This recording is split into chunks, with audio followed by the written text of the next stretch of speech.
今日はお一人ですか？ご家族は来られてませんか？通院のたびに聞かれて、で、そのたんびに私って一人なんだなって改めて気づかされて、頼める人がいないから入院治療を控えていますと。入院する時の身元保証人がいなくても、医療機関は、それだけを理由にして治療を拒むことはしていないはずですと。ここから、がんノートと、日本対がん協会さんの合同のですね、セッションを務めさせていただきます。私ですね、MC を務めます、がんノート代表理事の岸田と申しまして、25歳と27歳の時に肺細胞腫瘍という珍しいがんになりました。その経験を経て今、がんノート代表理事をしておりまして、今日は MC を務めさせていただきます。今日のですね、流れこんな形でやっていきたいなと思います。企画の紹介、そして専門家からのお話、そしてゲストの紹介、テーマトーク、メッセージという流れとなっております。で、企画の紹介なんですけれども、まずね、がんノートのこと知らへんよっていう人が、多くいらっしゃるかもしれませんので、がんノートどんなものかというとですね、がん患者さんのインタビューなどを YouTube で発信しております。暗い話になりすぎず、ユーモアを交えながらですね、医療情報に関しては医療者に聞いたら教えてくれるんです。それ以外の情報、家族や友人、学校や仕事、お金や恋愛、結婚、育児など、その生活にフォーカスした、トークをお届けをメインでしております。また今日はですね、対がん協会さんと、心と体のね、痛みを考えるというこの大きなテーマの、枠組みでの一人暮らしのがん治療を考えるという形でお届けをしていきたいなと思います。まず、登壇者ですね、皆さんから見てずらっと、様々な方がいてくださると思うんですけれども、簡単に、どんな方かといったところをご紹介していければと思います。じゃあ、江頭さんからですね、ちょっと簡単に、自己紹介お願いできますでしょうか。はい、福岡県から参りました乳がん体験者の江頭夏美と申します。よろしくお願いします。はい、お願いします。はい、クリスさんお願いします。こんにちは。今日は関西から参りました、子宮頸がんを、経験しましたクルイチです。よろしくお願いします。よろしくお願いします。クルイさん、一個だけ質問なんですけど、クルイさんはクル1で分けた方がいいんですか？クル1で1個ですかね？どちらでも結構です。どちらでもいいや、そうなんですね。はい、じゃあ一応セットでクルイチさんでお伝えしますね。はい、わかりました。はい。じゃあ渡辺さんお願いします。千葉県より参りました上咽頭がん研究者の渡辺と申します。よろしくお願いします。お願いします。ちょっと渡辺さんはね、今回ちょっとマスクつけられてっていうんですけど、理由もちょっとあるんですね。放射線治療の、後遺症で唾液が出ないのでちょっとすいません。口内の乾燥予防のためマスクをしております。よろしくお願いします。はい。では、ギガ先生、お願いします。はい。皆様、こんにちは。川越から参りました、ギカと申します。儀式の儀に年賀状の賀と書いて、なぜカなのか私もよくわかりませんが、どうぞよろしくお願いいたします。はい、お願いします。久村さん、お願いします。はい、石川県がん安心生活サポートハウスで、ソーシャルワーカーをしております久村和穂と申します。どうぞよろしくお願いいたします。はい、お願いいたします。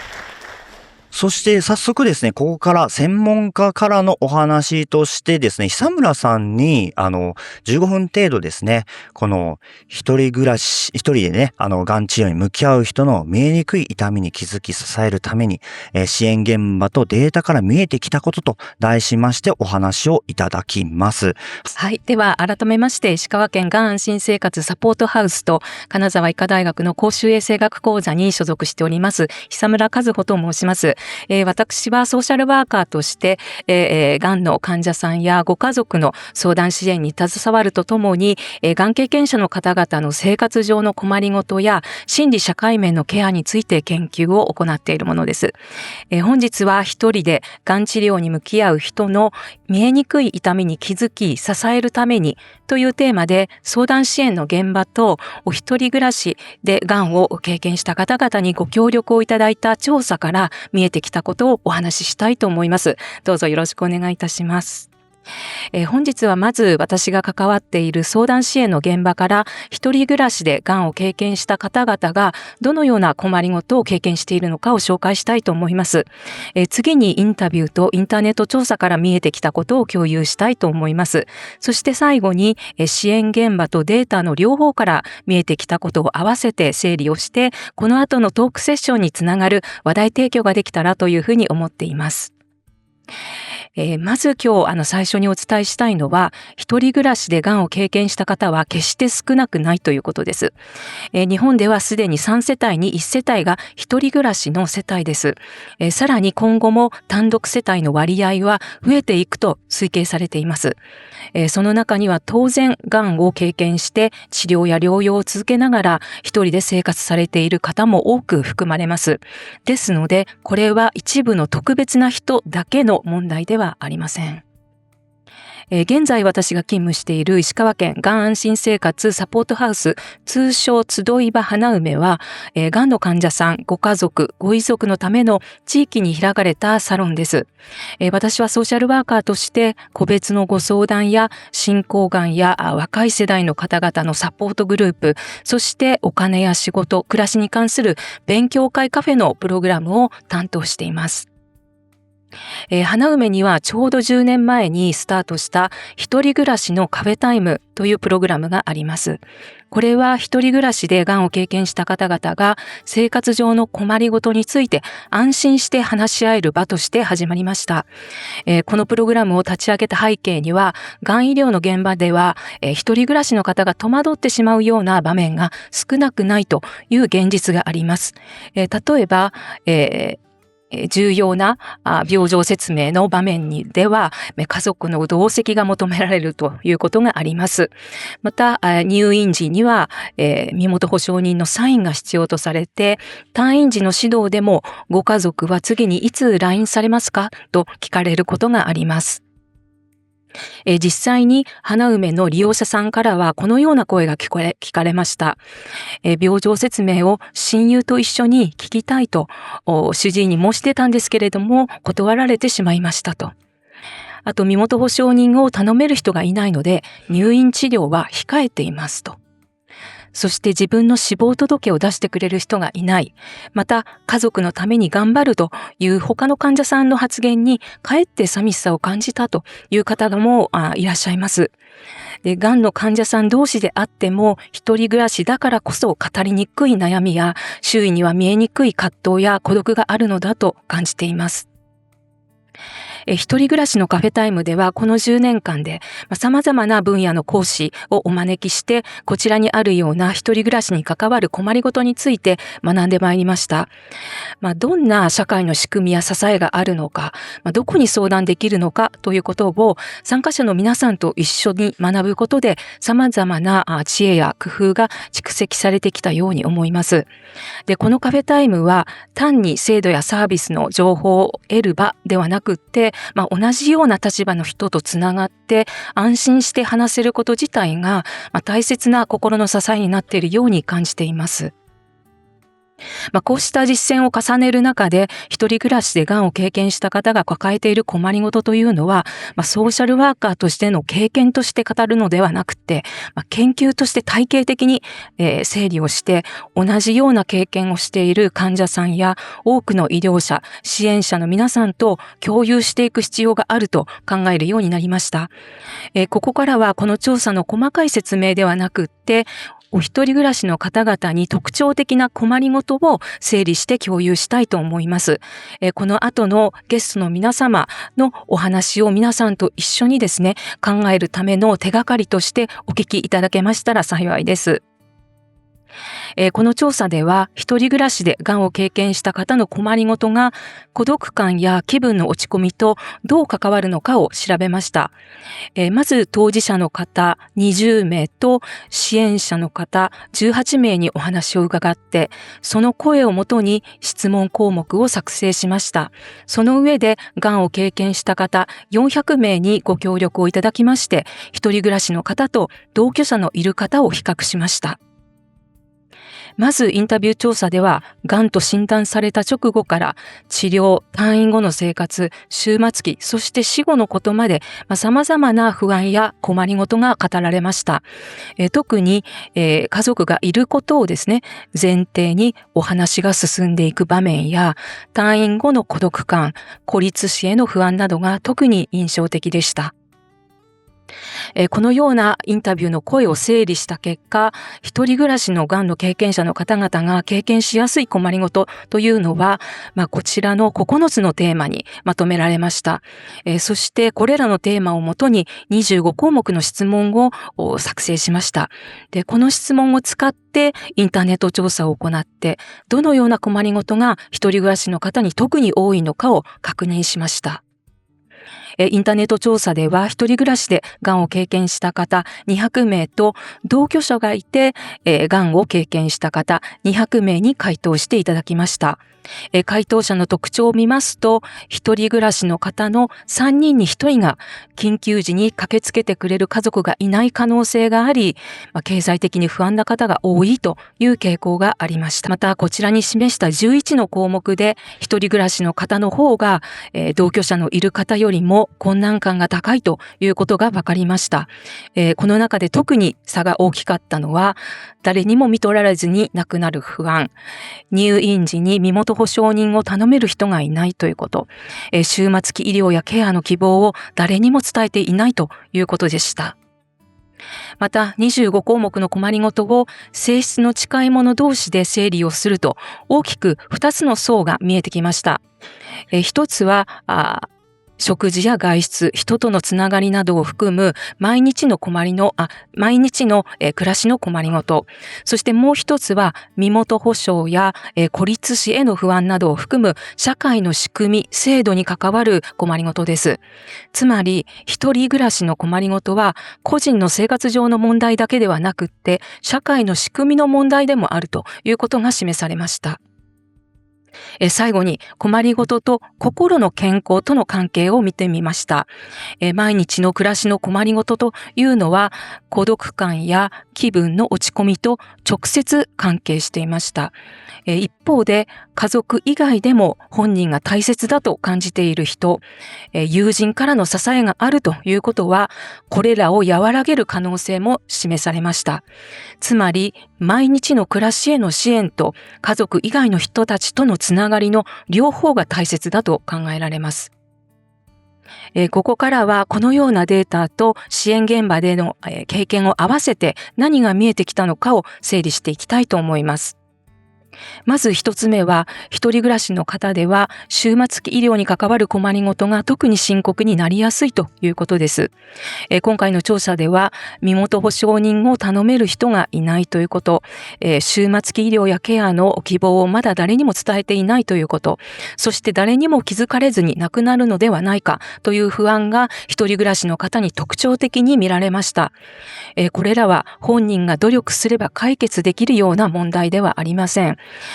医療機関や行政の支援者が家族に頼れない人も安心して治療や療養を続けられるように支援の仕組みを整えていく必要があると考えています。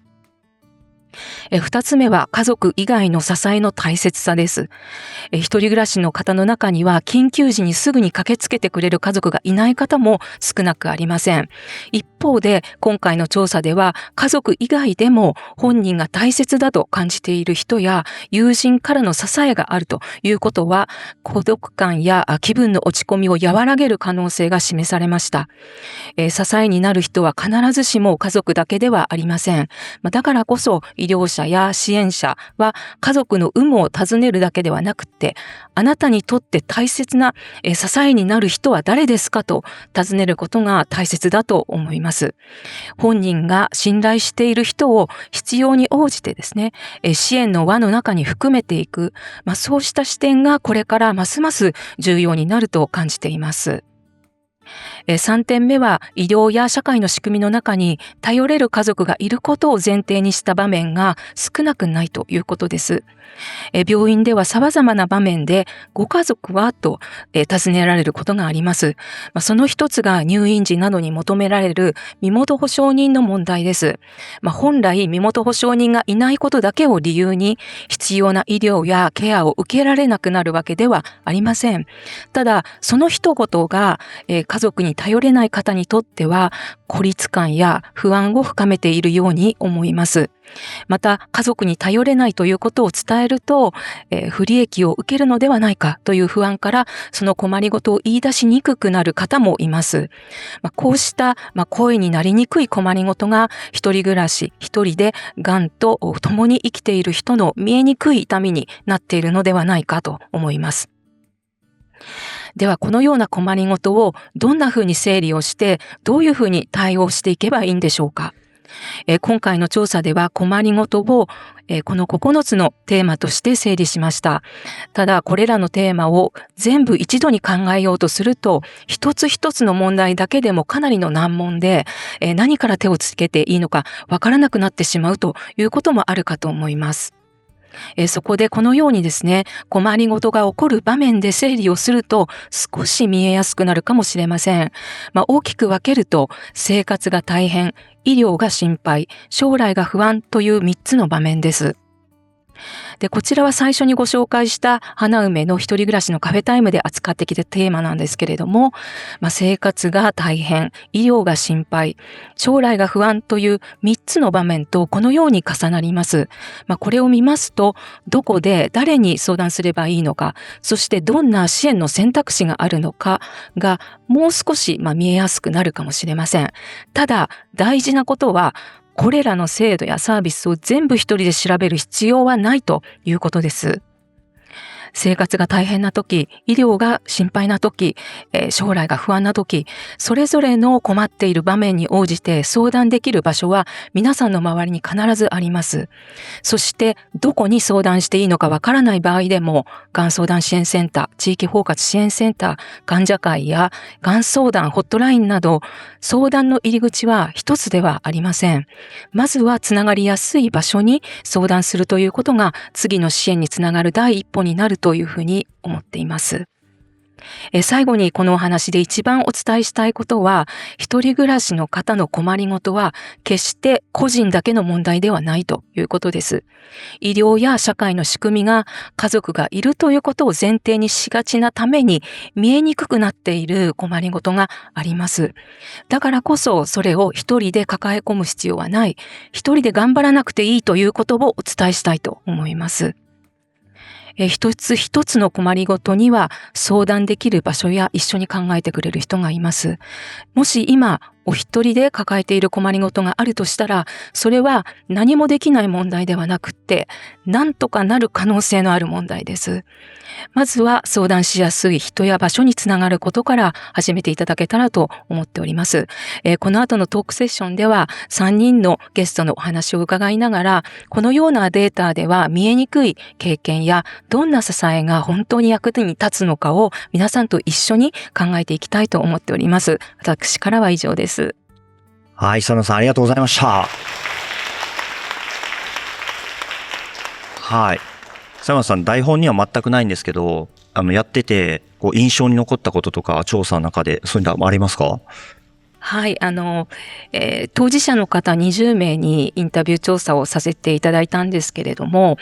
お一人暮らしの方のもちろん困難についてお聞きしたんですけれども、実は一人暮らしになる前もすごく生活が大変だったっていう話が実はとても印象深くて、なぜならその人は認知症の奥さんとかご主人を一人で介護をして、それでがんになったことによって奥さんや配偶者をですね、グループホームに入れたことによって自分が一人暮らしになった。その方がよっぽど安心したっていうお話も聞いたことがあって、だからこのお話は一人暮らしだから大変っていうことではなくって、一人暮らしではなくても家族に頼れる方がいない方にとっては多分共通する問題ではないかなっていうふうに思っています。共通する問題。はい。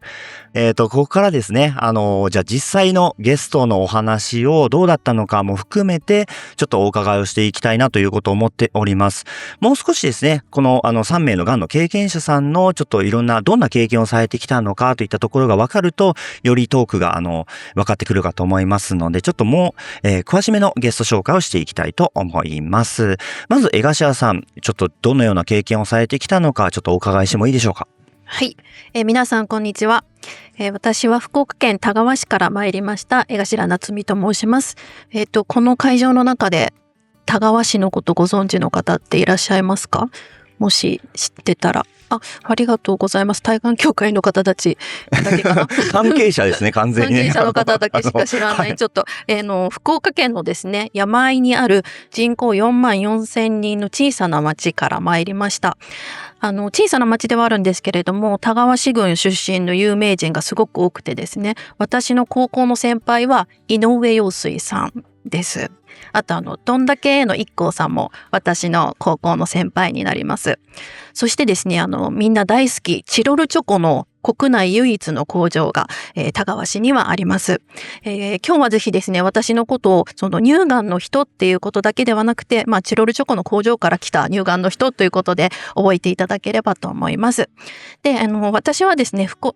田川市社会福祉協議会の職員として、現在は田川市地域包括支援センターというところで働いています。高齢者の方々が住み慣れた地域で安心して暮らしていけるように、日々公民館を回って住民の方と交流をしたりとかですね。あとは認知症、知的障害、精神障害のある方の日常生活の自立支援に携わっています。で、仕事では高齢者の独居問題だったり、身寄り問題、そういったこと、あとはですね、地域での支え合いについて考えることが非常に多いんですけれども、一人で暮らすこととかですね、誰かを頼ること、そういったことについて日頃から向き合っています。で、そんな私自身もですね、高校卒業して、一人暮らしを始めて、長く一人で生活をしてきていました。で、海外生活が通算で13年ほどあるんですけれども、乳がんになる直前までは中国の北京で働いていました。そして本帰国してわずか2ヶ月後の2022年の2月に同時性両側乳がんの告知を受けました。現在は仕事の傍ら乳がんの体験者として地元田川市で乳がんゆるふわお話し会を開催しているほか、行政との共同による乳がん検診の啓発活動にも取り組んでいます。乳がんになって大変なこともたくさんあったんですけれども、その経験を通して出会えた方もたくさんいます。今日は一人暮らしでがんを経験した立場から感じたこととか、不安なこと、困りごと、そして支えになったことについてお話しします。おそらくですね、この会場の中にも一人で頑張っている人がいるのかなっていうふうに思うんですけれども、今日の話がですね、そんな方々のですね、気持ちを少しでも軽くする時間になればいいなというふうに思っています。本日はどうぞよろしくお願いします。江頭さんすみません。江頭さんのがんは乳がんで、ステージが2と1って書いてあるんですけれども、はい、同時性両側乳がんっていうことは両方の胸に、乳がんが見つかりました。一番最初は自分で左にしこりを見つけたんですけれども、その手術をするためのCT とか MRI 検査で主治医が右にも小さな乳がんを見つけてくれて、それで同時性で両側ということで同時に手術を受けたっていう感じですね。そうなんですね。はい。はい。今もホルモン療法中ということですね。はい。ありがとうございます。はい。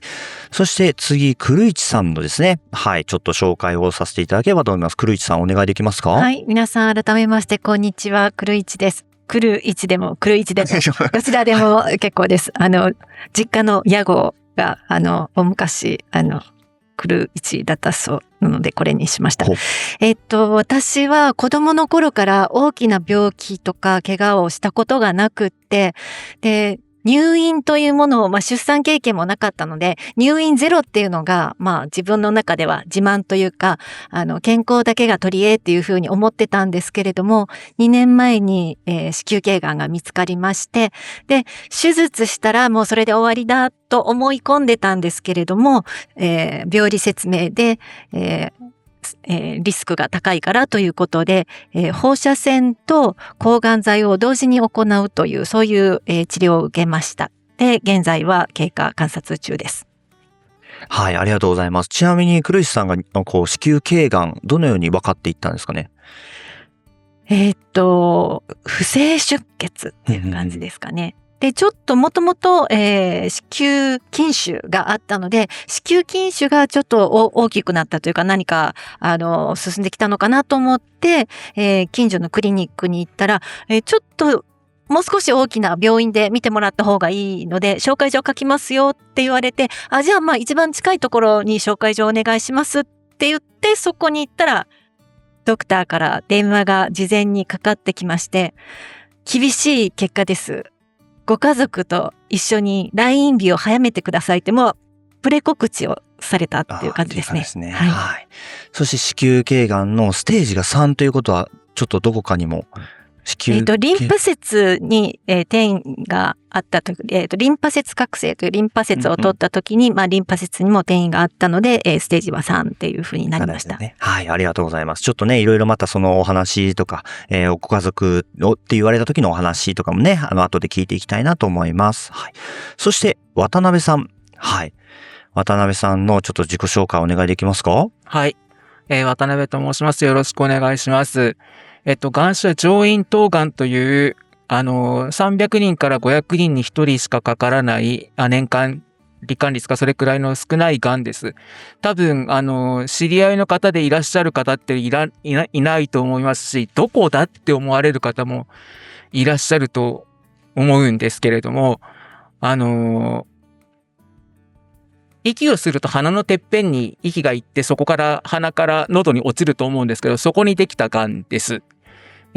本当に偶然に見つかったがんで、なかなかお仲間がいないので、同じような経験をしている人も少なくって、いろいろと共有もできないという、ちょっと難点もあったりして、それで、そんなことを経験したんだからブログでも書いたらと言われてブログを書いて、今はもう逃亡が終わったんで好きなことを書きまくっているというような日常を送っております。はい、以上です。渡辺さんは上咽頭がん何がきっかけで？ちょうど花粉症のシーズンで、秋にも花粉症があって、総合病院の内科に定期検診に行ってるんですけど、総合病院の耳鼻科にも、花粉症で、見てもらったときに、ちょっと何か耳の奥というか鼻の奥に腫れがありますって言われて、でも中耳炎かもしれないですね。でも気になるから来月また来てくださいって言われて、その次の月に行って、ちょっと視力検査しましょうかって言われて、ちょっと聞こえが悪くなってるんですよね。で、レントゲン取りましょうか、何かある、CT 取りましょうか、何かある。で、MRI 取りましょうかって言って、MRI の結果を聞きに行って、結果言われる前に私の知り合いでがんセンターの先生がいるから紹介状書くからと言って行ってきてって言われて、そのままがんセンターに行って、約9年前に告知を受けました。もうがんセンターに紹介するわということで自分ががんじゃないかっていう分かっちゃう感じですよね。はい。結構ね、これもね、患者さんあるあるだったりするのかなと思いますけど、ステージが2ハテナって書いてますけど、これは、ステージは言われてないんですね。ステージ言われなかったんですけど、でも調べると、リンパに転移してるのは2なんですけど、頭から出てなかったら、まだ2のままなんで、多分2じゃないかっていうことです。そう。木賀先生、木賀先生にその後お話しいただく前に恐縮なんですけど、がん告知されて、ステージが言われる人と言われない人がいらっしゃるんですけど、言われへんっていうのは何かあるんですか？その時々でね。そうですね。一番誠実に真摯に答えると分かりません。けど、ステージ何っていうことが伝わろうが伝わる前が、こういう状態でこういう治療ですみたいな内容がちゃんと届いていれば、それでいいと思うし、逆にステージだけ行って内容が届いてないと、ちょっとあれっていうことはあったりはしますね。そうですね。ステージよりもしっかりその治療の方をね、フォーカスしてっていうのは大事ですよね。このままちょっと、木賀先生の紹介、はい、改めてちょっと移っていくんですけれども、先生、さっきもお話しいただきましたように、埼玉医科大学総合医療センターにいらっしゃるんですよね。はい。先生は緩和ケア医でもありつつ呼吸器外科の先生でもある。はい。もともとは外科ベースで、今でも外科をやめたわけではないですが、だんだん窓際に行き、窓の外に出て、アウトドア派として、なんか人が足りないよとか、ちょっと手伝って言う時だけ手術室にも行きますけど、基本は緩和の方をやっております。はい。ね、もうやってらっしゃいますし、もうがん教育も熱心されていてね、一緒に学校にも行かせていただいたことなどもございます。ありがとうございます。ちょっとね、患者さんのいろんな話なども、ちょっと、木下先生にも、ご意見を伺おうと思って今日来ていただいております。そして改めまして先ほど講演いただきました久村さんでございます。久村さん、ソーシャルワーカーということで、ソーシャルワーカーなられたきっかけなんかあるんですか？はい。私全然大学卒業した後自分がソーシャルワーカーになると思っていなかったんですけれども、実は大学を卒業してすぐにアメリカに留学いたしまして、最初は国際関係学っていうのを学んでいたんですね。で、国際関係を学んでいたんですけど、なかなか単位を取るのが本当に大変で、インターンでもせめて単位取ろうと思って、インターンに行った先にソーシャルワーカーがいたんですね。どこにインターンに行ったかっていうと、移民難民のためのメンタルヘルスセンターっていうところでインターンシップ半年間やらせていただいたんですけれども、そこのトップの所長はソーシャルワーカーなんですね。しかも博士号を取った。はい。もう彼女の働きぶり、そしてクライアントに対するプロフェッショナルな姿勢と、そして豊富な知識に本当に魅了されまして、それでソーシャルワーカーになりました。じゃあ尊敬する方がソーシャルワーカーだったかソーシャルワーカーになられてっていうことで、今は石川で、はい、されていらっしゃるということですね。はい。じゃあ、ここからですね、はい、ゲストの皆さんと一緒にテーマトークとあるんですけれども、今回のテーマはね、一人暮らしのがん治療を考えるということで、様々なちょっと質問を投げかけさせていただければと思っております。はい。まず一つ目ですね、治療前に何に困っていくのかということですね。手術や薬物療法、放射線する前段階ですね。はい。がん告知であったりだとか、治療に入っていく、選択していく中で、一人暮らしだと何に困っていくのかというのを、ちょっと江頭さんから順にちょっとお伺いしていきたいんですけれども、江頭さんは何に困りましたか？はい、私の場合はですね、自己紹介でもお話ししたんですけれども、高校卒業後に一人暮らしを始めて、海外生活も13年してましたので、なんか自分のことは自分でやるみたいなのがもう身についてまして、なのでがんの告知を受けるところもですけど、術前の説明、入院手術まで全て一人で受けたんですね。で、治療前に困ったことといえば、その治療方法を選ぶ場面で、結局周りにカミングアウトしてないので、誰にも相談せずに自分で決断をしなければならなかったというところですね。困ったというよりかは、その限られた時間の中で、情報を自分なりに整理して、そしてその治療法を選択するっていうところが精神的に大変だったなっていうところがあります。はい。あと、病院でですね、通院のたびに聞かれてたのは、今日はお一人ですか？ご家族は来られてませんか？ってもう通院のたびに聞かれて、で、そのたんびに私って一人なんだなって改めて気づかされて、で、それでちょっとすごく精神的に落ち込んだりとか寂しく感じることがありました。はい。今ね、2ついただきましたけど、その限られた時間で決めないといけない、具体的にはどれぐらいの期間だったんですか？そうですね。手術は1ヶ月、告知されて手術は1ヶ月後で、術後の病理検査が返ってきて2週間で、抗がん剤するかしないかとか、そういったところを決断しなければいけないっていうのがあって、で、その時はやっぱり周りにも言ってないし、自分でもやっぱり悩ましい、ちょっと私の場合がグレーゾーンというか、だったので、はい、すごい最初は悩みました。その悩まれていった中で最終的には自分でで決めていくのか、周りに相談するのかで言うとどうですか？その時はですね、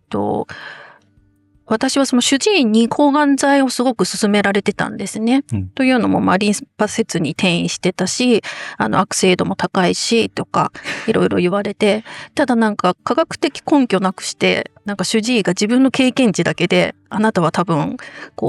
悪いと思うからやった方がいいよって言われるのがすごく嫌で、オンコタイプ DX っていう、遺伝子の検査をしたんですけれども、その結果が返ってきたところ、明らかな抗がん剤の上乗せ効果なしっていうのが出てきて、それで、私抗がん剤しなくていいんだって一瞬喜んだんですけど、それでも主治医は、いや、僕はやっぱりそれでも抗がん剤してほしいみたいなことを言われて、で、そこでまたちょっと揺れ動いて、明らかな抗がん剤の上乗せ効果なしって書いてるのに、主治医はやっぱり自分の今までの経験値からそう言うし、私はどうしたらいいんだろうって、そこで相談できる人がいなかったっていうのが、ちょっとしんどかったですね。木下先生、そういうお医者さんいらっしゃるんですって。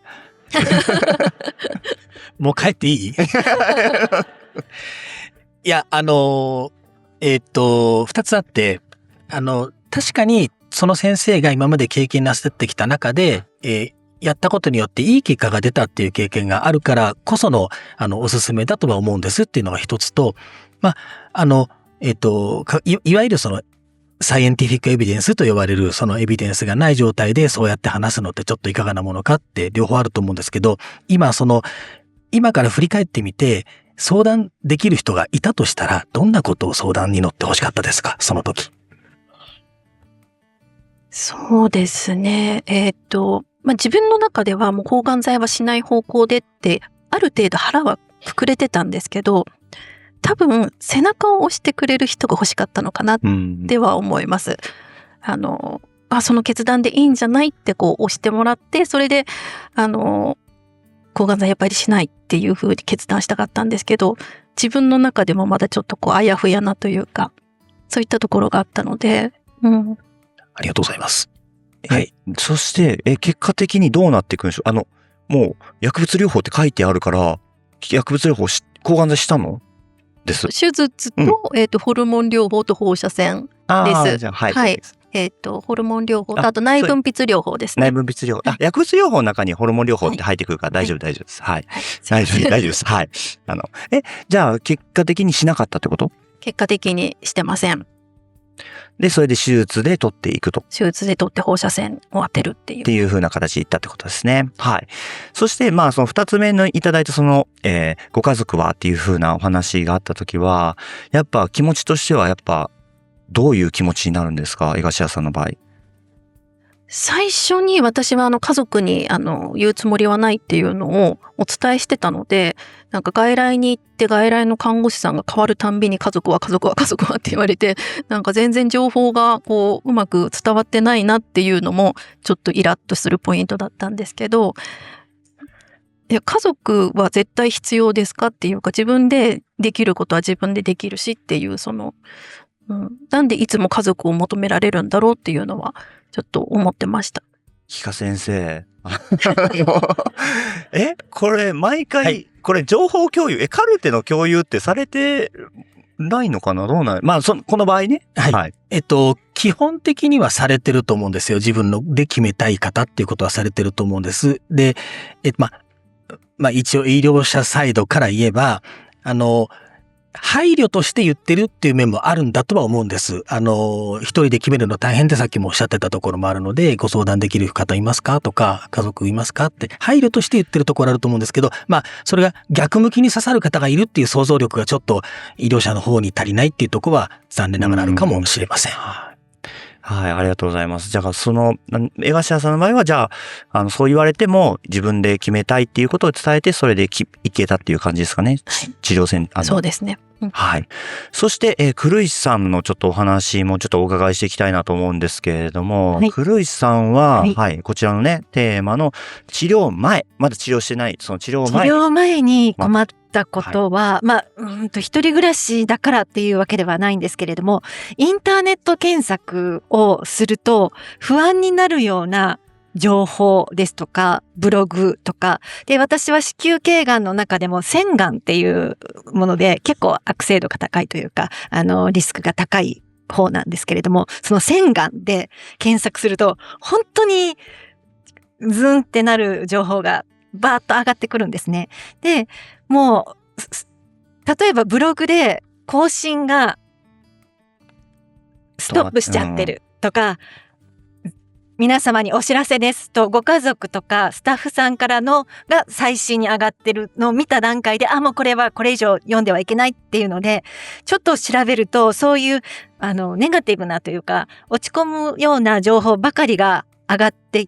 きたので、これは怖いなと思って、もう手術を受ける前にというか結構早い段階でインターネットから距離を取ったんです。で、そうすることで逆に自分自身の病気についての知識を得ることもなく手術を迎えて、で、手術で終わりかなと思ったらっていうので、こういう治療がこの先ありますよっていうのがわからないまま治療に突入していったっていうのが、治療前で困ったことと、あとは、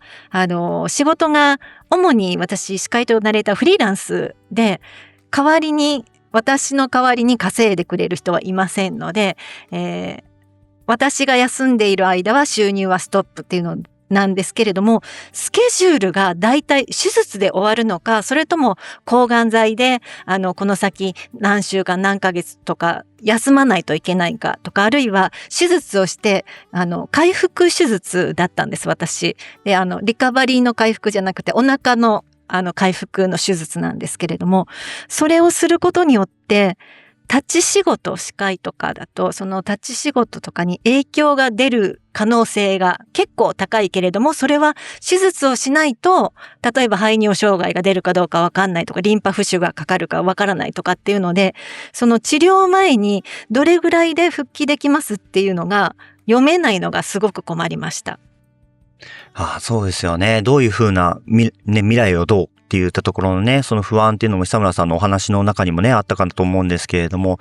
ちょっとこちら、ちょっと久村さんにもちょっとその2点のところ、まずはじめ、その情報っていうところ、やっぱ黒石さんの場合不安になってしまってっていうことで遠ざけたってありますけれども、やっぱ情報で苦労される方っていうのは患者さんの中でどうですか、久村さんが見ていらっしゃって。そうですね。やっぱり自分が見やすい情報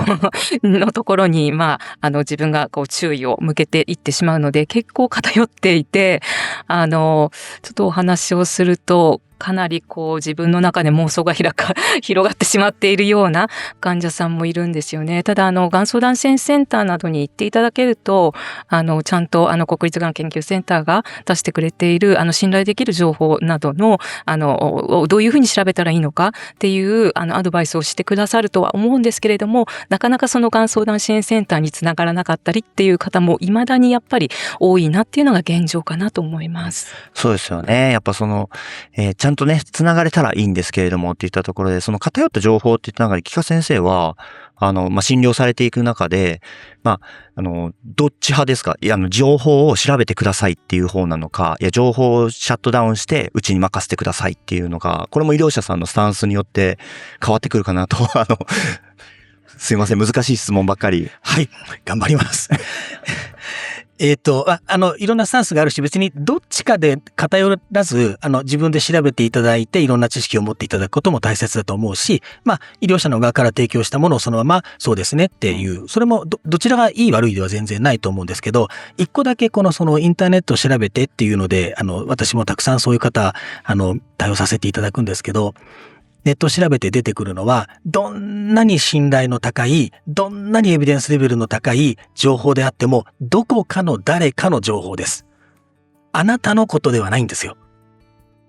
これを忘れないでくださいというのは、伝えてます。はい。深いですね。やっぱ誰かの情報で自分にそれが合うかどうかわからない。もちろん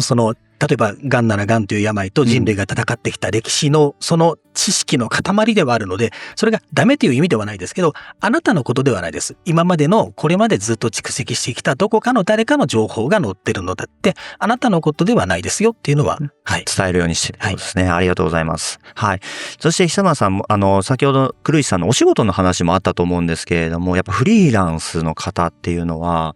やっぱどう治療ね、この後治療していってっていったところで、不安になってくると思うんですけれども、そんな時の相談というのはどのような形で乗られてますか？はい。私もいろいろなお仕事の方の相談に乗ることがあるんですけれども、本当にお仕事って様々で、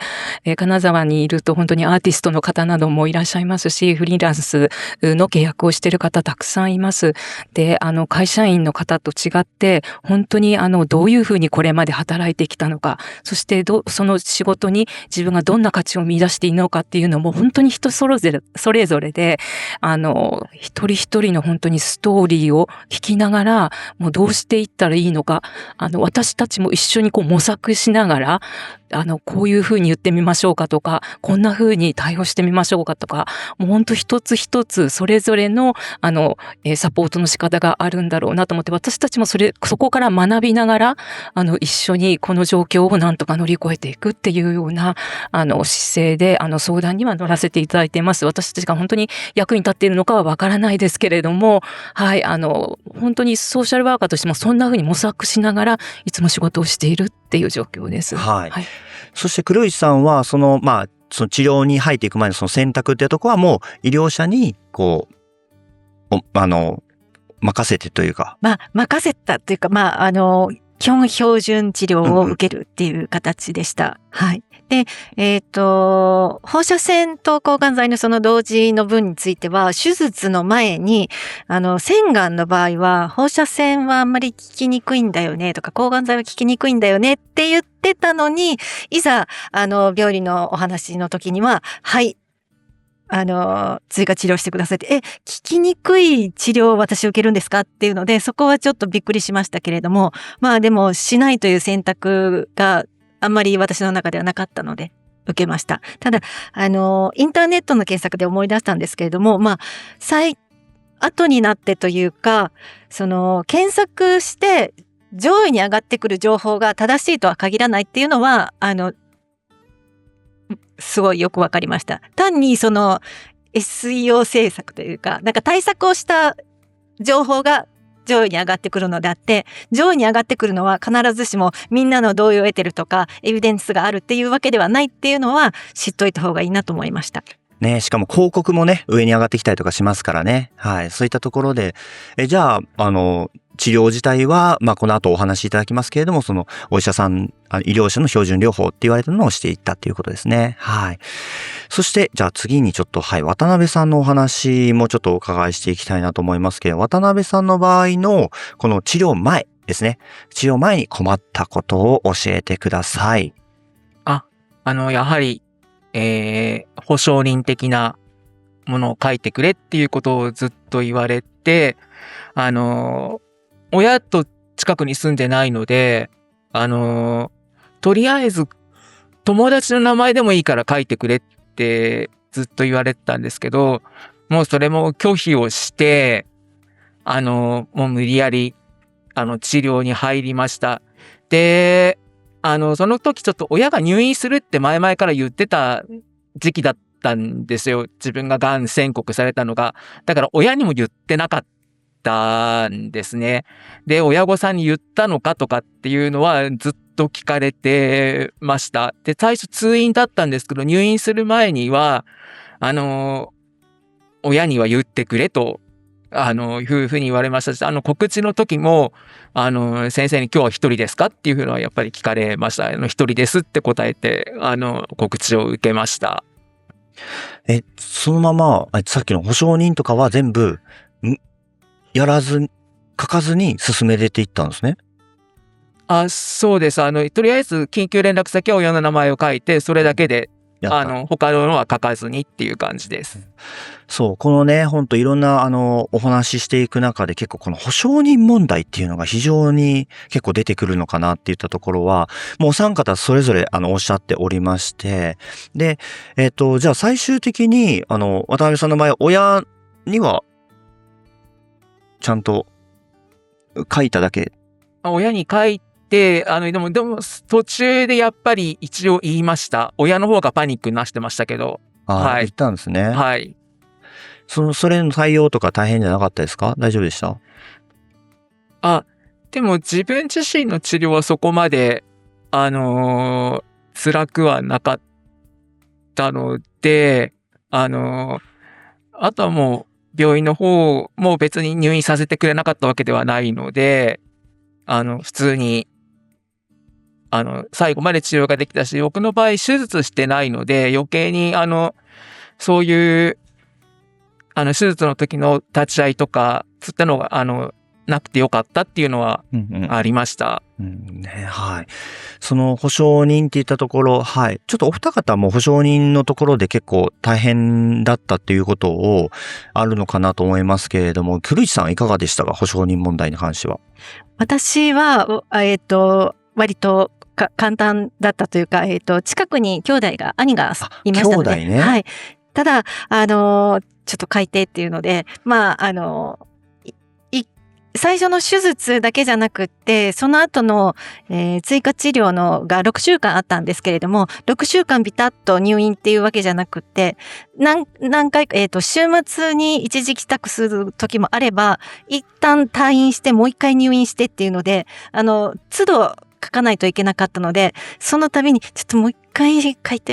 いてっていうのを頼むのは、3回目以降に言いづらいなっていうのはありましたけれども、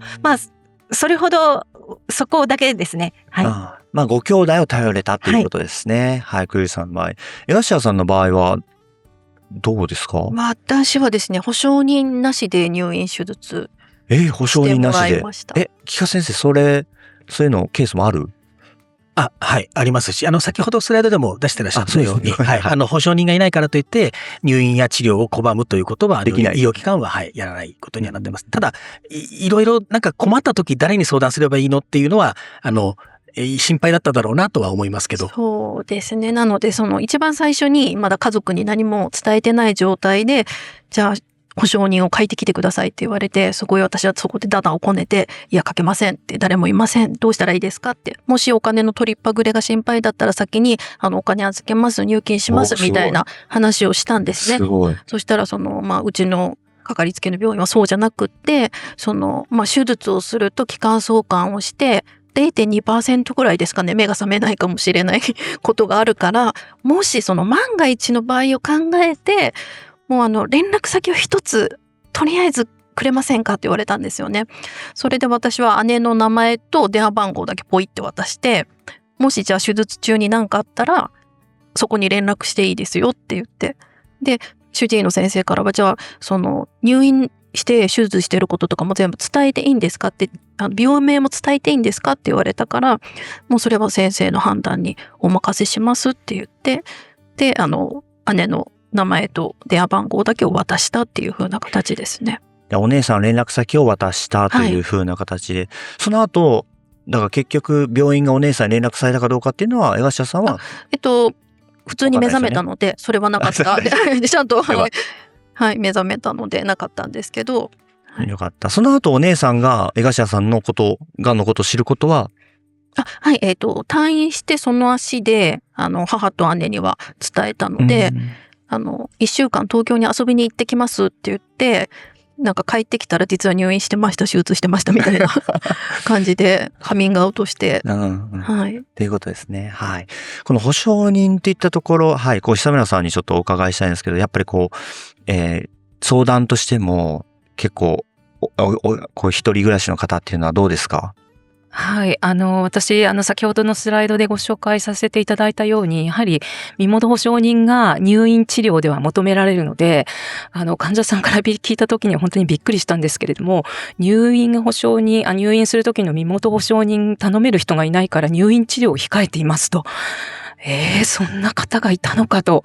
本当にびっくりしたんですけど、その時に私伝えたのは、入院する時の身元保証人がいなくても、医療機関は、それだけを理由にして、治療を拒むことはしていないはずですと。で、ちゃんと法律上、そういう権利は守られているんですっていうことを、お伝えしたんですね。一人暮らしのカフェタイムで。それですごくほっとしたっていう方もいて、やっぱりそういう基礎的な知識というか、医療のルールっていうものはきちんと患者さんに私たちが伝えていかなければいけないというふうに思いました。あるいはもしかしたら入院手続きの窓口にいる事務員の方たちなどがもしかしたらそういうルール自体を知らずにここにサインがない方は入院を認めちゃいけないみたいな風に思い込んでいるっていう、医療スタッフ側の問題があるのかもしれません。ただそれによって皆さんが医療やケアを福祉施設でも同じです受ける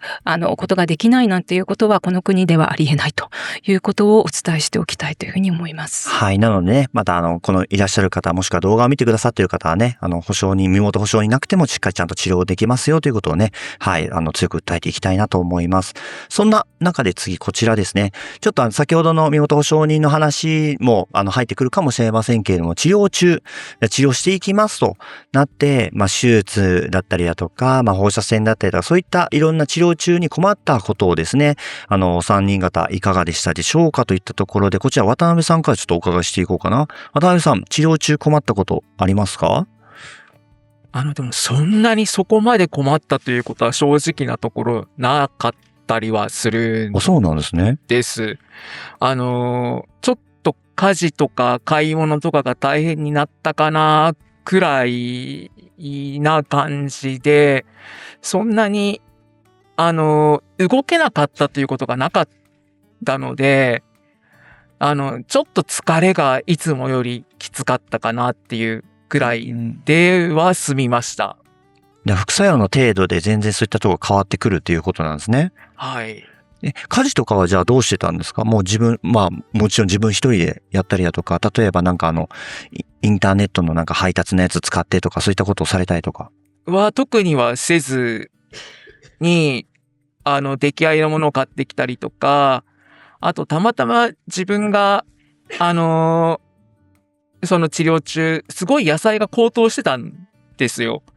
で、カット野菜とか買った方が安かったんですね。なので、そういった意味でカット野菜とかで調理する時間とかも少なく済むので、そういったのを買ってうまく活用してました。工夫してたってことですね。はい。家事など。はい。クリスさんに関してはこの治療中に困ったこといかがでしたでしょう？困ったことは、そうですね、回復手術だったので、その家事とか、その体力面で結構負担がかかるのが結構大変だったのと、あと、放射線治療もその副作用であったので、公共の週末に一時帰宅をしたりする時の、体がまだ回復してない状態で公共交通を使って移動するっていうのが結構大変だったなっていうのと、あと一人暮らしならではでちょっと困ったなっていうのは、それも同居してない家族にお願いしたんですけれども、多分皆さん特に女性の方とか住まいを決めるときに2階以上のところにとかセキュリティの面とかを考えてお部屋を決められたりとか、そういうあると思うんですけれども、入院をしてしまうと、例えば自分がずっと留守に長期不在になってしまうので、ポストに郵便物がすごく溜まっていて、明らかにそこ不在だなっていうのがバレないように、長期不在とバレないように気をつけたりとか、あと不在票っていうか、宅配とかそういったものの大事な書類が届いていても自分では見に行けないので、でも一定期間が過ぎたら、差出人に送り返されてしまうので、そういうことがないようにっていうので、時々チェックしに行ってもらったことがありました。そこは結構一人で困ったなって思いました。確かに不在票めっちゃ入ってきますよね。はい。で、やっぱりその防犯面はちょっと自分ではどうにもできなかったので、はい。チェックしてもらいに行くっていうのは、先ほどのご兄弟に。そうですね。郵便物、ポスト溜まってないか見てっていうので、それだけに言ってもらいました。そうですよね。そういう形で自分がね、退院して全部見れたらいいですけどね。はい。そういったところで困ったところは、そういうの対応していったっていうところであったりだとかって、防犯面っていったところもね、特に、そういったところならではでもあるのかなということはありますけれども、久村さん、そういう、郵便物とか、こういう、溜まっていくっていうところに関しては、今ね、黒石さんの場合はご兄弟いらっしゃるから、対応できたと思うんですけれども、他の方どうしたらいいんですかね？はい。民間のサービスで、そういうことをお手伝いしてくださる、企業さんとかがあれば、頼めるのかもしれないんですけれども、例えば本当に身寄りのない方で、郵便物が溜まっているんじゃないか、みたいな、あるいは意識が戻らなくて、身寄りがなくて、みたいな時は、実はソーシャルワーカーが、お家訪問して郵便物、確認したりしている病院さんもあるんですよ。病院さんのソーシャルワーカーさんが、そうなんですよ。私、いろんな支援者の方にもインタビューを、させていただいたんですけれども、やはりそういう身寄りのない方が割と多く集まるような、地域にある病院さんの、ソーシャルワーカーはそこまで、やはり、その方が、やっぱり回復した後困らないように、それから防犯っていうこともあるんですけれども、あとペット飼っていたりする方もいらっしゃいますし。ペット問題ありますよね。あるんですよね。なので、本当にシャドーワークだと思うんですけれども、あるいはソーシャルワーカーじゃなくて、地域包括支援センターの、スタッフの方、もしその、方に関わっている方がいるんだとしたら、そういうネットワークも使って、この方のお家が今どういうふうになっているのかとか、そういうことを調べたりしているところもあります。ただ、シャドーワークです。こういうことについて診療報酬などはもちろんつかないですから、ただこういったニーズのある患者さんもこれから増えていくんじゃないかなというふうに思っています。だからほぼ診療報酬つかないボランティアでやられているっていう形、シャローワークっていうんですね、それを。それはさっき病院さんによってって言いましたけど、全部の病院さんでそういったことをやってくれるわけではないですよね。そうですね。大学病院とかすごく大きながん拠点病院などは、とてもそこまで手が回らないかと思うんですよね。やっぱり地域に根ざした、割と地域密着型の、病院ですと、そこまでソーシャルワーカーさん、心を砕いて、患者さんのケアをしてるんだなっていうのを、私もインタビュー、いろいろな方をインタビューする中で学ばせていただいたっていう感じですね。あともう一個だけ言い忘れたのが、困ったっていうか、またお金の話になるんですけれども、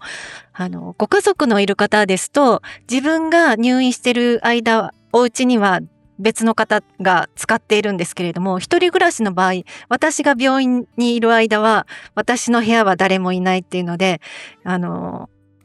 通算で手術と、追加治療で合わせて2ヶ月ぐらい入院したんですけれども、その間は誰も使ってない部屋のために家賃を払うっていうのがすごくもったいなく感じました。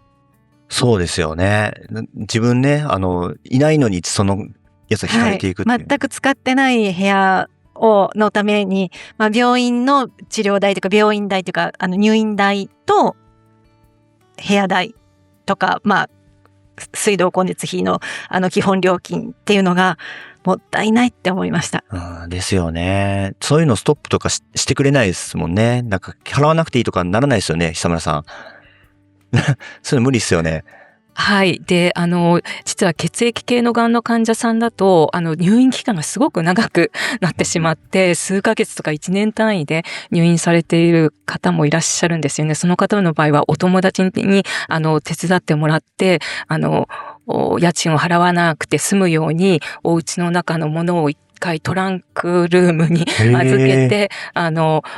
そんな風に対応したっていう方もいらっしゃいます。はい。私本当にいろんな方にインタビューを聞いていろんなケースがあるんだなっていうことを学ばせていただいたんですけれども、本当に人それぞれ、そういうことをやってくれる友人がいるかどうかっていうところも、またその人なりの事情だとは思うんですけれども、皆さん本当にいろんな知恵を絞りながら、がん治療をしながら、一人で暮らしているんだなっていうことで、私実はすごい尊敬をするようになりました。一人暮らしの方の方。じゃあ一回家を解約するってことですよね。トランクルーム預けて。そうです。そういう方もいらっしゃる。はい。どうしても入院が長引く場合は、やっぱりそのようにして、対応しながら、もう経済面を守りながら、治療をやっていくっていうことを決断した患者さんもいらっしゃいます。ということですね。ありがとうございます。はい。江頭さんはこの保証人以外にも何か治療中だったりとか、そういったところで困ったことあります？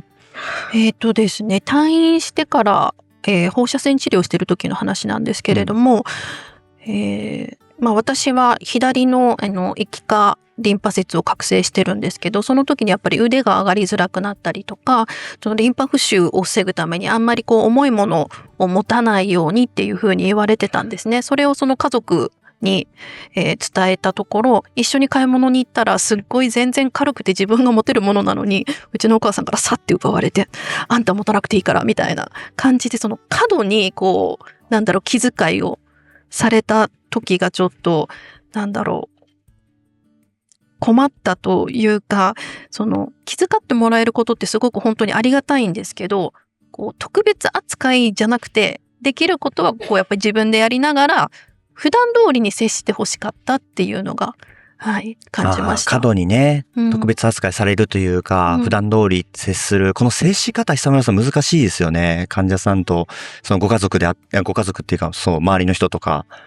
そうですよね。いろんなご家族がいるんだなっていうふうに思って、全然配慮してくれないような、もうちょっと患者さんに寄り添ってくれればいいのに、このご家族って思う方と、本当に過度に、過敏に、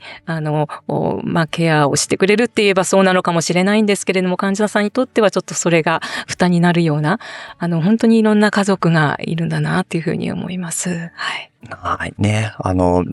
皆さんもね、やっぱいろんな関係性があると思いますので、その中で、特別扱いせずというか、どう接してほしいかって聞いてくれたらよかったのかな。どうなんでしょう、東田さん。難しい。なんかですね、やっぱ家族のあり方って本当皆さんそれぞれあると思うんですよね。私が一番思ったのは、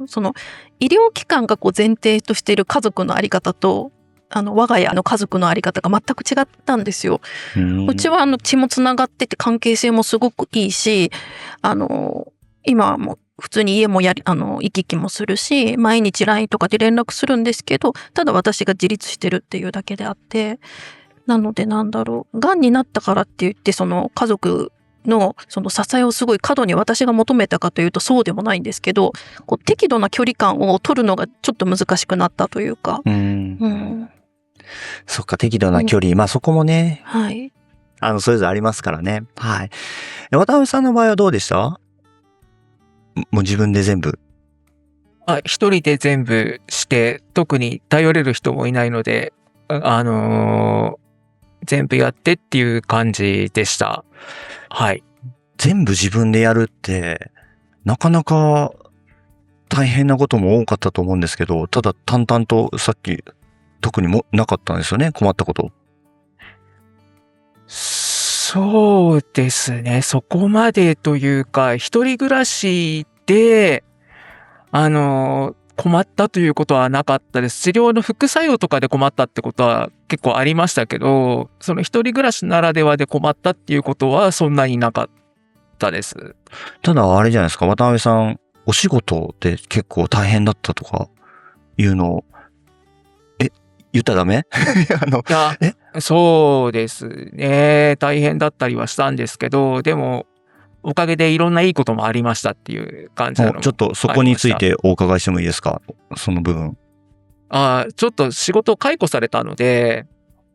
さらっと言いますよね。はい。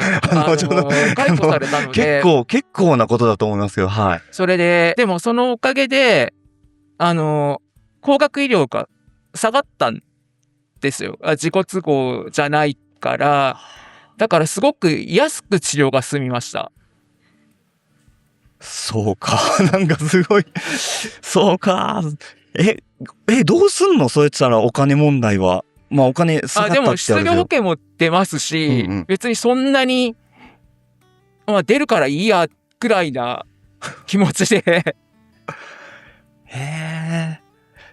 じゃあ失業保険がなくなっていくじゃないですか。はい。でもなくなる前に決まったので。次のところがね。はい。よかったよかった。そっか。けどそれを全部自分で解決しないといけないですよね。はい。もうソーシャルワーカーさんとかには相談しなかった？したんですけど、でももう、それで、いろいろとユニオン的なことも紹介されたんですけど、でもこれから治療を始めていくのに、そういったことで煩わせたくないなっていうのがあっったので、もし次回そういうことがあったらそういうことを利用しようと。へえ、煩わせたくないっていうので、次回っても絶対、次回なりたくないですよね。ないことを祈ってるんです。ただそれはすごいいい勉強になりましたっていう感じですね。で、それで、でも一回だけ行ってみたんですよ。そういうところに。行ってみた。行ってみたら、治療が終わってから行ってみたら、それは、今会員になって裁判を起こしたら、勝つ負けるは関係なく、世間には、こんな企業があるよって知らしめられることができるから、やってみないかっていうふうにはほう。なかなか壮大な話になってきた。でも、そこまで大ごとにしたくなかったんで、それは丁重にお断りをして、はい。ただ、本当に次回もし仮に万が一そんなことがあった時には、いろいろと頼れるところがあるんだなっていうのは思いました。はい。ね。だから皆さんそういう頼れるとこあるよって言ったところですね。ちょっとね、最後の質問として気持ちが落ち込んだ時って言ったところが、あると思うんですけれども、すごくやっぱ自分が、やっぱ気持ちが落ち込んでどうしていったらいいかって時に、黒石さんは結構気持ちの落ち込みっていうのはあったんですよね。そうですね。私は、婦人科がんっていうので、がんで卵巣を取ってる関係で、ホルモンのことも関係してるとは思うんですけれども、結構終わって、手術の後とか追加治療の放射線の副作用がある程度収まっても、メンタルの部分が割と長く残って、あと、治療、一人暮らしだからっていうか、治療が、例えば、全部の放射線が、6週間終了しましたとか、定期検査が、無事パスしましたって時に、ご家族とか、身近な人が周りにいたらよかったねって言ってくれたりとか、あと副作用が出たしんどいよとか、そういうふうに、辛い時に弱音を吐くとか、いいニュースがあるときに共有できる人がいなくって、で、さっきも、井頭さんも少しお話しされたんですけど、一人だから、一人で自立して何でもできると思ってたんですけれども、がん治療って手強くって、これはちょっと自分ではどうにもならないなと思って、で、基調講演でも少しお話してたんですけど、睡眠、もうちょっと影響が出てたので、メンタルクリニックというか主要精神科を受けることにして、で、最初、がん相談支援センターに、メンタルクリニックって一言で言っても、それこそ検索したらバーって出てきて、じゃあ、がん治療の患者さんを比較的受け入れ慣れているクリニックってどこですかねみたいな感じのことを聞いたら、それは、行ってみたらわかりますから、みたいな。相性があるので、かかったら合う合わないが分かりますからっていう風なことで、探したらちょうど普通のメンタルクリニックではなく主要精神科が見つかったので、今はそこに通ってて、そういうところでメンタルの医療者に、プロに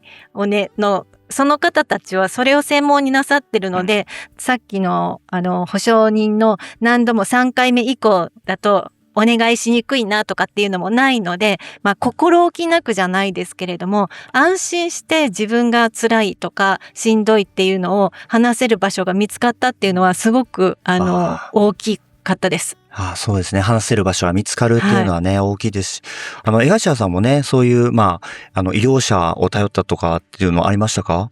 そうですね。私は家族とか友人には頼れなかったんですけれども、私をすごい当時支えてくれたのが治験コーディネーターの看護師さんだったんですが、遺伝子検査とかやったので治験コーディネーターさんがずっとついていろいろやってくれてたんですけれども、治療に関する説明とかだけじゃなくて、合間合間でもう雑談したりとかですね、そういったところが結構当時の私にとってはすごく大きな支えでした。で、一人で手術とかを受けることになって、術前説明っていうのも普段だったらご家族の方一緒に聞くと思うんですけど、私の場合は治験コーディネーターさんと緩和ケアの先生が同席してくれて、で、一人にならないように、ちゃんと間違いがないように、しっかりとフォローしてくださってて、なので一人で治療を受けているつもりだったんですけど、こう振り返ってみると私は決して一人ではなくて、医療者の方がしっかりとフォローしてくださって、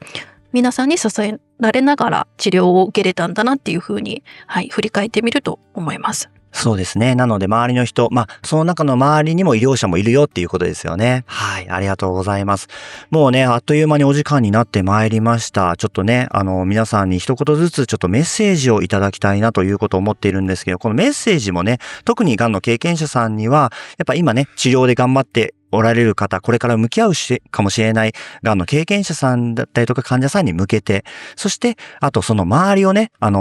いる、ご家族であったり友人であったり、そういった人たち、ちょっとこの2点についてですね、お三方にはメッセージいただいて、先生たちには、今日来てくださっている方たち、全員に向けてメッセージをいただければと思います。ちょっと江頭さんからお願いできますか？はい、ですね、私が思うのはですね、一人暮らしっていうことと一人ぼっちっていうのは全く別のものだと思っていて、私はできるだけ誰にも迷惑をかけずにですね、一人で乗り越えようとしてきたんですけれども、先ほども言ったように、振り返ってみると、医療者の方々とか、あとSNS で出会った、同病の方たちに支えられてきていたなっていうふうに思うんですね。なので、家族とか友人とかを頼れない時期があっても、それは別にいいことだと思います。ただ、自分を孤立させることだけはしないでほしいなっていうふうに思います。家族でも友人でも医療者でも、患者会でも何でもいいんですけれども、どこか一箇所だけでも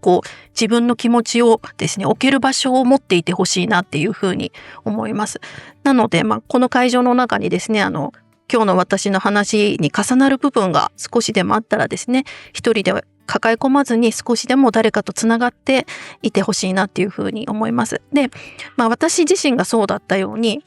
そのつながりっていうのはすごく大きな支えになるというふうに思っているので、もしですね、つながる人がいないっていうんだったら今日私とつながっていただけたらなというふうに思います。はい。で、周囲の方になんですけれども、自分が絶対に何かしてあげないといけないって思わなくてもいいのかなっていうふうに思います。で、本人の気持ちとかをですね、尊重して少しだけ気にかけてそっと見守る。で、誰かを支えることっていうのは特別なことをするわけではなくて、その人とのつながりを絶やさないことっていうのが大切なのかなというふうに思います。なので私は私を支えてくれた人を思い出すときって、特別なことをしてくれたっていうよりも、何気なく声をかけ続けてくれた人とか、ずっとつながってくれてた人っていうのを思い浮かべるので、その存在が一人じゃないっていうふうに思わせてくれたので、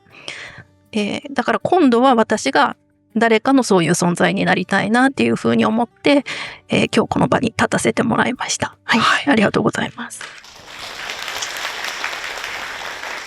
はい。くるいさん、いかがでしょう？はい。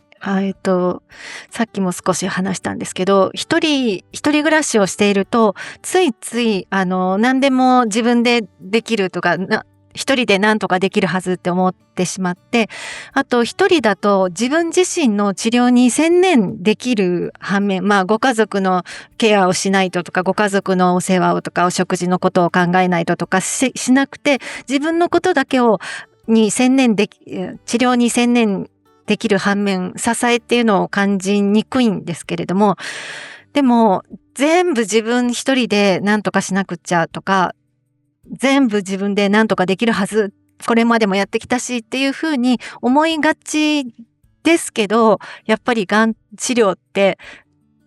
ちょっと特殊だと思うので、もうそんなに一人で何でもやってしまおうと思わずに、家族とか友人に遠慮しそうであれば、やっぱり相談窓口だったりとか、あと同じように治療に立ち向かってる人たちとお話とか SNS とかでつながったりして、頼れるところには頼るっていう、助けてとか手を貸してっていう声を上げることは、それも大事かなと思いました。で、一人暮らしでがん治療に向き合っている方の周りの方には、一人暮らししてる人って結構、大丈夫大丈夫って強がるじゃないですけど、遠慮しちゃうというか、大丈夫じゃなくても大丈夫って言いがちな人は割といると思うんです。なので本人が大丈夫って言ってても実は大丈夫じゃないかもしれないので、さっきも江頭さんおっしゃってたみたいに、なんか特別なことはしなくていいんですけれども、さりげなく声かけとか、無理のない範囲で気にかけてるよっていう姿勢を持ってもらえると支えになるなと思います。ありがとうございます。渡辺さん、いかがでしょう？一人で、特に病気とか治療してる人とかいらっしゃると思うんですけど、そういった人たちに、で、もし今後も今一人でこれからもしかしたら自分が治療していかなければならなくなる人たちには、自分の本当に個人的な知り合いには、そういった保証人だったり、緊急連絡先は自分の名前を書いていいよっていつも言ってます。もしこの中でそういった人がいないっていう人がいたら終わったら来てください。で、あとは、これ全然話せる時間がなかったら話してなかったんですけど、皆さんの住んでる市区町村を頼りましょう。意外に、間口は開いてるんですけど、向こうは自ら来てくれないんで、こっちから、住民税払ってるんですから、うまく利用できるところは利用しましょうっていうことです。はい。大丈夫ですかね。はい。はい。池谷先生いかがでしたか？はい。剣山の上に座っているようなひとときでしたが、先ほど江頭さんがおっしゃってくださった振り返ってみたらいろんな支えがあったって、そういう、プロフェッショナル側としてはそういうあり方で自分も仕事をしていきたいなと思いましたし、こんなにたくさんの方に、特に渡辺さんには助けてと言っていいんだなということを学びましたので、ありがたく頂戴して帰りたいと思います。ありがとうございます。ありがとうございます。じゃあもう久村さんまとめていただけると。はい。はい、まとめになるかわかりませんけれども、私が相談支援の現場とそれから調査を通して学んだことは、一人暮らしのがんの患者さんが抱えている困りごとは本人だけの問題じゃないっていうことです。やっぱりこれは社会として考えていかなければならない問題で、困っていることはその患者さんが悪いんじゃないって私は思って相談支援の現場に立っています。で、医療者や支援者の側がやっぱり変わらなきゃならないところも多分にあると思うんですね。ご家族はって何度も聞かれたとおっしゃっていましたけれども、本当にそれが今の現状で、私たちがどれだけ多くの患者さんを傷つけてきたのか、私は自分への反省も込めてこの研究をやったつもりです。なので、家族を前提にしすぎない問いかけ、あなたにとって大切な方は誰ですかと聞くっていうことを自分への戒めとして私はこれからも実践していきたいと思っています。はい。ありがとうございます。はい。ね、今、一人暮らしで何か悩まれている方に何かのヒントになればいいなという形でお届けしていきました。これにてですね、日本対がん協会さんとがんノートのコラボ企画といった形で、このトークセッション終了していきたいと思います。ご清聴ありがとうございました。